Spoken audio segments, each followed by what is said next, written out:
வணக்கம்.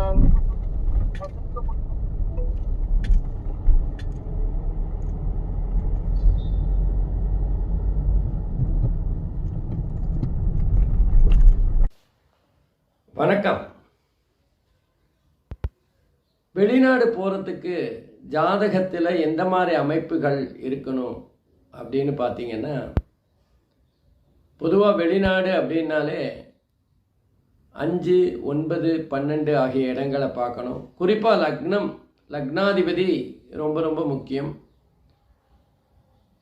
சில சமயங்களில் 1, 7, 12 வெளிநாடு போகிறதுக்கான அதோட அதிபதிகள் வெளிநாடு போகிறதுக்கு வாய்ப்பு இருக்கா, யோகம் இருக்கான்னு சொல்லும்.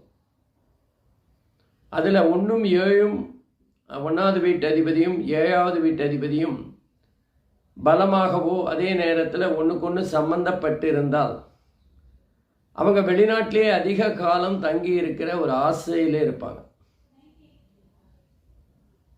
பொதுவாகவே கிரகங்கள்னு பார்த்தீங்கன்னா தூர பயணம் போகிறதுக்கு குரு, புதன், ராகு ஆகியவை மிக மிக முக்கியமானதாகும்.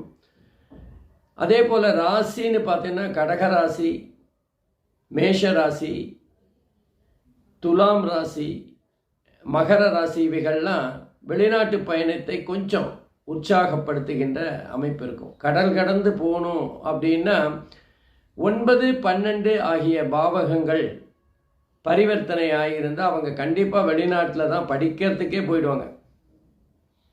அல்லது 9, 12 அதிபதிகள் சேர்ந்து பாக்கியஸ்தானம்னு சொல்லப்படுகின்ற 9வது வீட்டில் இருக்கணும்.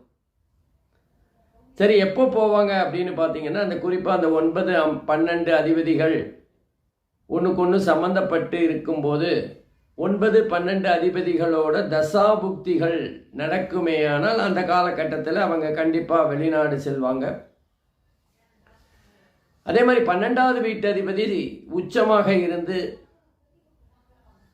பலமுள்ள கிரகங்களோட சம்பந்தப்பட்டாலும் வெளிநாடு போவாங்க. சரி, ஜீவனஸ்தானம் 10வது அதிபதிக்கு இதில் ஏதாவது வாய்ப்பு இருக்கா அப்படின்னு பார்த்தீங்கன்னா, 10வது வீட்டு அதிபதி நவாம்சத்தில் எந்த ராசியில் இருக்காரோ அந்த ராசிக்குரிய அதிபதி ராசி கட்டத்தில் ஆட்சியாக இருந்தால் கண்டிப்பாக அவங்களுக்கு வெளிநாட்டில் வாழ்கின்ற வாழ்க்கை தான் ஏற்படும். அது திருமணத்துக்கு பிறகா, படிக்கிறதுக்காகவா, வேலைக்காகவா, இல்லை தங்களுடைய குழந்தைகளோட பிரசவத்துக்காகவா அப்படிங்கிறது அந்தந்த தசாபுக்தியை வச்சு பார்க்கணும். நன்றி, வணக்கம்.